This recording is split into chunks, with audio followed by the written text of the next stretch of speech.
Mga kababayan, magandang araw po sa inyong lahat. Ito po, pag-usapan po natin itong trending ngayon mga kababayan. VP Inday Sara Duterte, binanatan po si Joel Chua sa sarili nitong baluarte mga kababayan sa Manila. Natatandaan niyo po mga kababayan, itong si Joel Chua ay ito po yung mga nagsulong para ma-impeach po si VP Sara Duterte. Ito nga ngayon ay isa siya sa mga prosecutor na naniniwala at naninigurado po sila na may impeach nga si VP Sara Duterte at matanggal sa pwesto. At siya rin po yung mga nagpalabas ng mga issue dito tungkol nga sa confidential funds na overuse daw po at ay isa daw itong korupsyon mga kababayan. Ito nga, meron tayong video na mga ginawa nila sa Quadcom mga kababayan dito sa mga tauhan ni VP Sara Duterte. At ito nga, bumuelta na si VP Sara Duterte sa kanila mga kababayan. Ito, panoorin ho natin ito, yung isa sa mga ginawa ho ng Quadcom dito kay VP Sara Duterte. Kinontempt nyo na, dinetain nyo na yung tao for due process, sir. Yan po mga kababayan. Yan po yung assistant ni VP Sara Duterte, si Atty. Lopez, yung undersecretary po niya. Kinontempt ho nila. Isa ho yan sa mga ginawa ho nila. Asaan ang explanation ng due process ninyo doon? Tinanong kita kanina, sino ang appointing authority? Tinanong ho sa kanya kung sino appointing authority na pwede mag-ano sa kanya.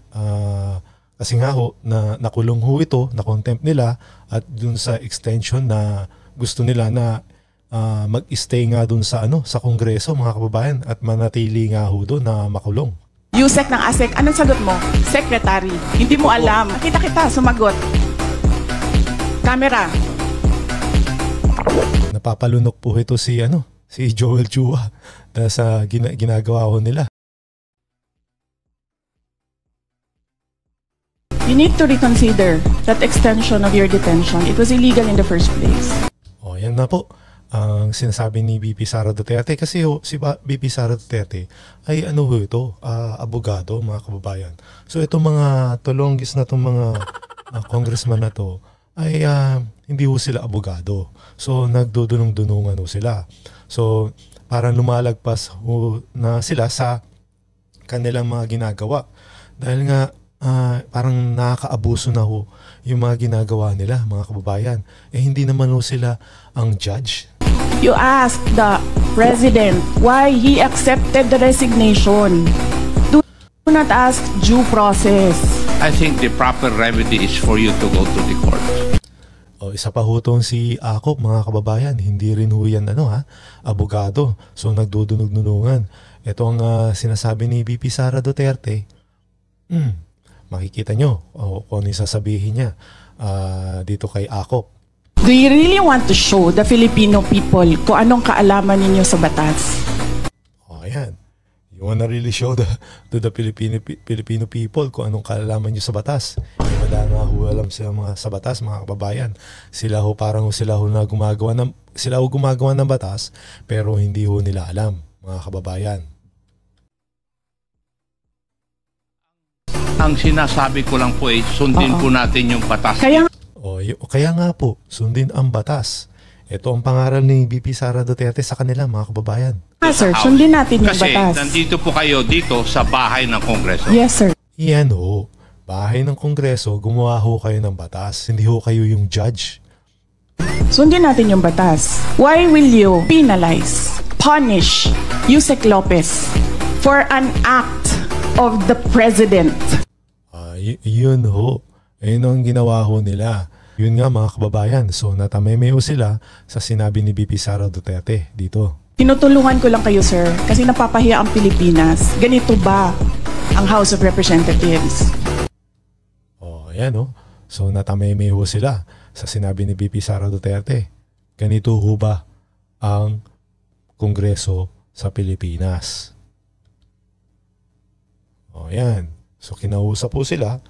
Nagalit na galito si VP Sara Duterte niyan. Ayan po. So pinaggagawa ho nila dito sa Quadcom. So ito naman ho mga kababayan, Ito nga yung trending ngayon na mga sinasabi ni VP Sara Duterte dito kay Joel Chua na 0 vote po siya. Dahil nga, ito nga, mga pinaggagawa ho dito sa Quadcom, mga kababayan, na gusto siyang patalsikin talaga at i-impeach at siya pa ang sinasabi na corrupt na opisyal, mga kababayan. Kaya ito sa mga dinadahilan nila na gusto nga nila na patanggalin nga to si VP Sara Duterte. Pero hindi po yun ang dahilan, mga kababayan. Dahil nga may utos sa taas kung sino ang pasimuno talaga na patalsikin ito si VP Sara Duterte. So panoorin na po natin, mga kababayan, itong sinabi ni VP Sara Duterte at buwelta kay kay Joel Chua. Hindi para kay Joel Chua ito, antay ka.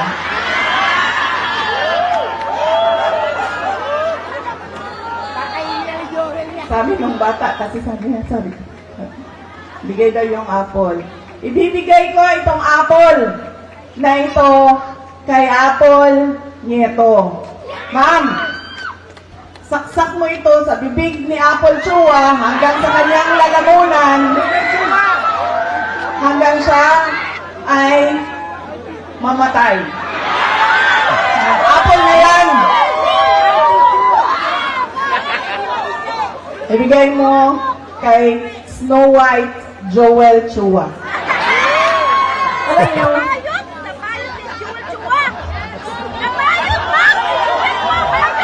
tinawag na Snow White ho, mga kababayan. diba si Snow White kumain ng apple, tapos nabilaukan. Apple yan. Bigay mo yan sa kanya, paksak mo yan doon sa bibig niya.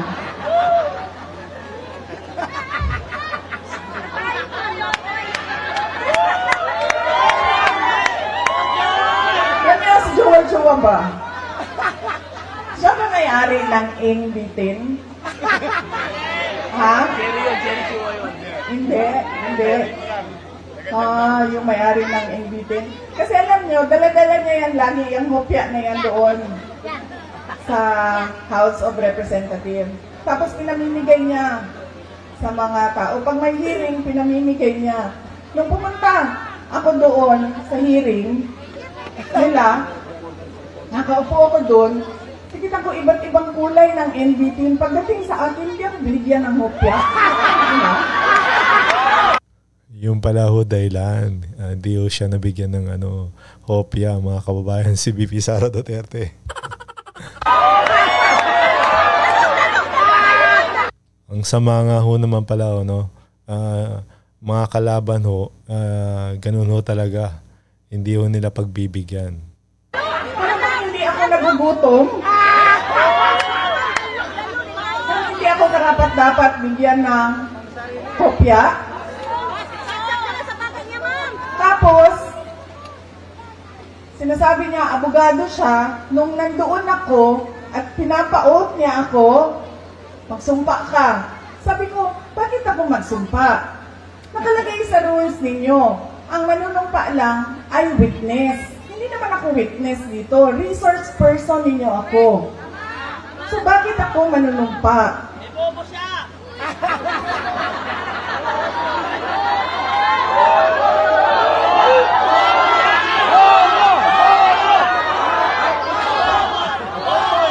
Huwag ka mag-alala.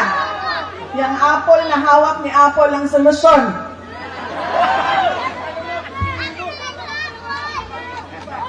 Tapos, o, sige na. Huwag na yan, si Inday Sara, hindi sumasagot. Hindi niya masagot. Blah, blah, blah. Blah, blah, blah.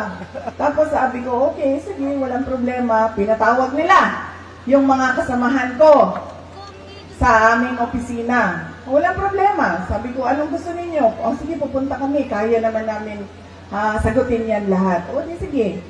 Pagdating doon, kinulong na niya yung isang kasama namin, si Yusek Lopez.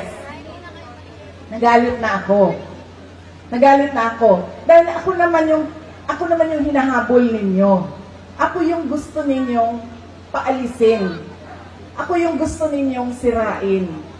Bakit nyo dinadamay yung mga kasama ko sa opisina? Sinabi niya, pasensya na. Sinabi niya sa kapatid ko, pasensya na, sabihin nyo sa kanya. Dahil lahat naman tayo dito, sundalo lang. Kayo, sundalo kayo, kami, sundalo kami ni Martin Romualdez. Tingnan nyo ho yan mga kababayan, yan ho ang nag-utos para ho siraan nga ito si BP Sara Duterte dito sa ini-issue sa kanya na confidential funds. Ayun ho, bakit ho hindi natin ano yun to si Tambaluslos mga kababayan na ipakita rin din niya ang kanyang mga confidential funds na ginagawa, di ba? Yun no, para pantay ho, di ba mga kababayan? Hindi lang buwaya, sir. Tambaluslos yun na buwaya.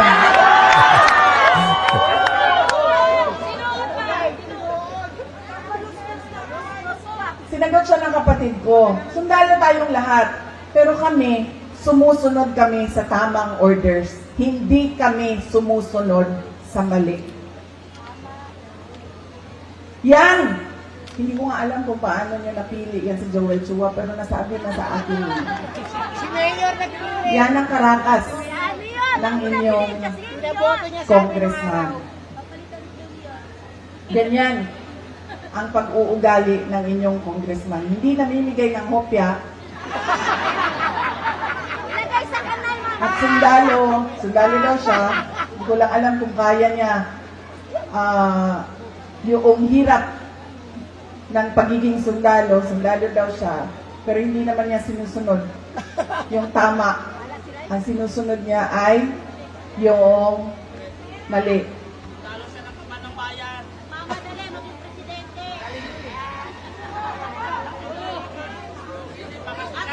Nakalimutan ni Joel Chua nung sinisira niya yung pangalan ko na hindi ako kandidato ngayong eleksyon na ito.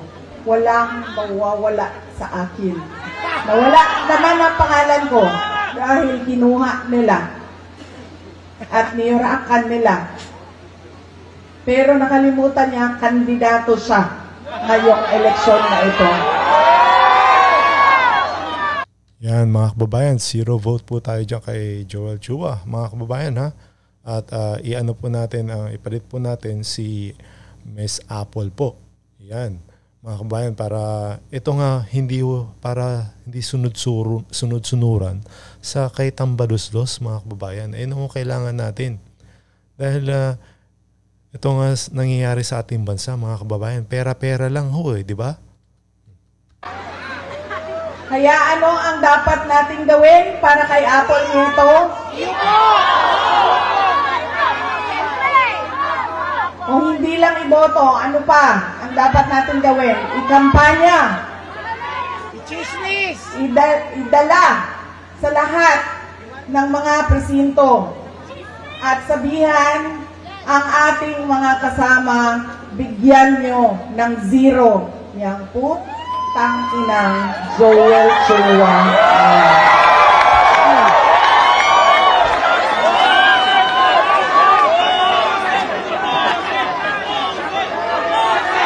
So yan po mga kababayan, ang sinabi ni BP Sara Duterte, 0 vote po dito kay Joel Chua. So ano po masasabi nyo dito? Mag-like and share at mag-comment lang po mga kababayan at mag-subscribe para sa iba pa pong update. Maraming salamat po.